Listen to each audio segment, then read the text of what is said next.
The good vibes going with the comedy, yes, the laughs, the funny, and we're gonna keep things going with that. Yeah. You know, this guy is wearing a very nice vest tonight. Good vest. Just, I think I saw that in the Gucci fall line. Oh, yeah? So he's a little ahead of season, and I really appreciate it. Wow. You know? So he's real funny. We love him a lot. Guys, put your hands together for Mr. Shawn Barron, everybody. Come on, good job.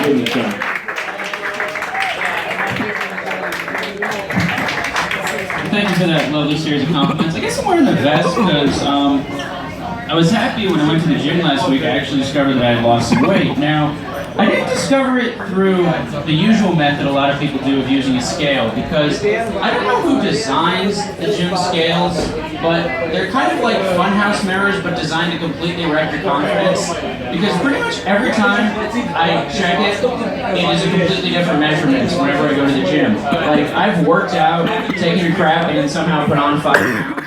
So, but the way I was able to discover that I'd actually lost some weight was the way I always discover is I was able to move my belt a little farther, one more notch.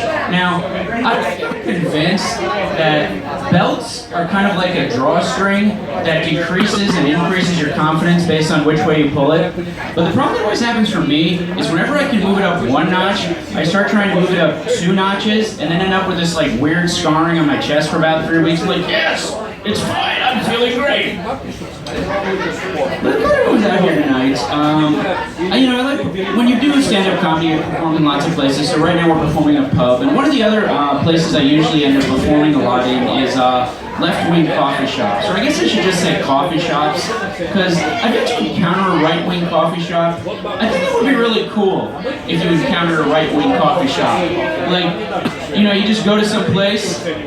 You just enter inside, there's just nothing but pictures of Reagan and Jesus everywhere. The guy comes up to you, he's like, hello, and welcome to Real American Coffee, where we believe in strong borders, the Second Amendment, and the best organic lattes money can buy. But I guess if you were to have those, you'd probably need something else to balance it off. Like, you'd need a right-wing gun shop. Left-wing gun shop. So you basically just go and it's like, hello, and welcome to Safe Space Firearms, where we give you all the protection you need, whether you're defending a pot dispensary or a Planned Parenthood clinic. But I guess, I'm happy to do comedy, which usually puts me to bed in a very good mood. I'm just a kind of a lousy mood. Whenever August comes around, I just get this incredible funk, because I think it's that when the days start getting really, really long, for some reason, my mind just says, hey, let's think back of every regret you've had over the last 31 years of your life. And they just start flooding into your head. I guess one of the other things that also starts is I start reflecting on my really younger years, and one of the things I've been reflecting on is I think when everybody's really young, you have the first really, really old person you meet. Like the first really old person who just doesn't give a crap about everything. Like when you're young, most of the adults you talk to, you're just like, so what's it gonna be like when I grow up?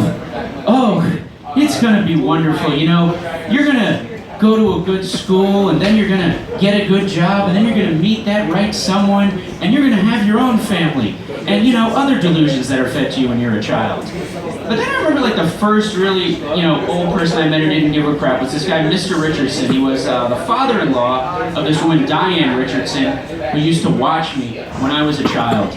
Now, what was great about him is that I would ask him the same question, like, Mr. Richardson, what happens when you get older? Nobody cares what you say. You crap your pants and your dick stops working. He was gonna bullshit to a 6-year-old. I guess one of the other things I'm enjoying right now is the Olympics are on TV. And whenever the Olympics comes on, I always get reminded of a couple of things. Like one, whenever they have the Olympics, they always build these new stadiums that just are completely abandoned and just wreck the economy of whatever the city you're in. Basically, the Olympics are like when you were back in high school and your parents left town and then you decided to throw a party and you somehow got the coolest kids in the high school to come to your party and you thought it was going to be great. And all they did was just insult you, steal your parents' credit cards, take a shit in the living room, and then somehow leave you responsible to clean it up. So the Olympics is like that, but for an entire city. The other thing that always happens to me that I love seeing with the Olympics is you always get to see the ridiculous, nonsensical training that some athletes go through. Like, Michael Phelps this year just suddenly had red splotches, and I'm like, oh my god, Michael Phelps is still able to compete with leprosy? Turns out, no, it was actually cupping. And if you're unfamiliar with cupping, it's basically a practice that is absolutely nothing. Basically, you take a light bulb, screw off the metal part, stick a fire in it, and then stick it on someone's chest to raise the skin. And it's known to do lots of beneficial activities, like causing skin infections. And I'm just thinking, you know, if Michael Phelps wants to engage in a poorly understood medical practice from Asia, maybe he could try harakiri next time. The other thing that always happens with that is there's always like a bunch of right-wing people who just want to jump on some athlete of color whenever they make some basic mistake. The Olympics, the women's gymnastics Olympic team won the gold medal the other night. And because one of the athletes during the national anthem, who was, you know, exhausted from winning the gold medal, something most Fox announcers are probably incapable of doing due to their morbid obesity, she did not raise her hand. So they just freaked out about it. And she had to completely apologize for this. I've noticed that kind of like every white athlete in the Olympics just gets a pass for life. I mean, Michael Phelps is a complete serial cheater and has multiple DUIs that have been covered up. But no, we won the gold, so we gotta let him go. So like I said, I like doing comedy, puts me in a good mood. I recently got out of a relationship, and one of the reasons I had to get out of the relationship is I started realizing, especially towards the end, that the woman I was dating had anger issues. Now, whenever you're in a relationship, you kind of block this out till you get out of the relationship and all your friends tell you it was a bad idea. But on the day that we broke up, my girlfriend sent me 4 text messages, all within the space of an hour and a half, telling me to go fuck myself.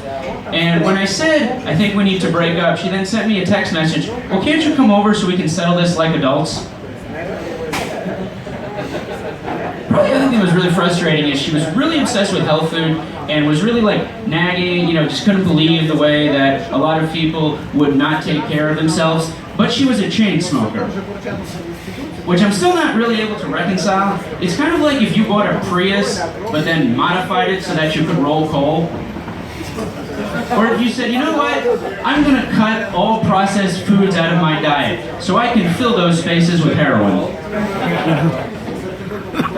But you know, I like Boston. I like the people here. I'm having a little trouble at times living here. I'm actually going to move out west in a few weeks. That Boston is an okay place, but there's real times when it feels like an inferiority complex that's somehow shaped like a city. So the place I'm actually moving out to is Colorado, and I'm moving to the city of Denver because a lot of my family lives out there. Now, the thing I like about it is everybody is just really, really friendly for no reason.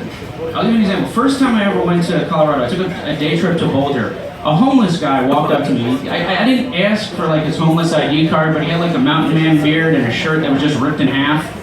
And he just comes up to me, trying to get my attention. So I'm reaching for my wallet, like, oh, let me give him $1. He just comes like, oh no, young man, I wasn't asking for money. I just wanted to say that you looked like you were from out of town, so I wanted to wish you a good time and ask if you needed any directions. And he just disappeared. But I guess the last thing I'll leave you with is that I'm from New Jersey, hold your applause, and if you live anywhere in the Northeast, especially when I lived in New York, as soon as you tell people from Jersey that you're from Jersey, I was working with a bunch of people and I'm just like, yeah, I was like, where are you from, Shawn? No, I'm from Jersey. Why don't you go fuck yourself? So I'm not really used to receiving kindness for that, and I was driving downtown Denver in my dad's car, which has Jersey plates, and I see this guy, he's, you know, giving me the roll window, and I'm like, oh crap, I must have like a blown tire, this is just gonna ruin my day. So the guy I lower my window, the guy looks at me, he's like, I couldn't help but notice you had Jersey plates. And my whole back starts thinking, like my fist go up here, I'm like, oh man, we're gonna have a fight. He's just like, yeah, I'm from Jersey too. And it's so nice to see another Jersey boy out here doing well. You have a nice day, son. And I just stood there unsure what to do for 6 minutes. Well, thank you so much. Enjoy the rest of your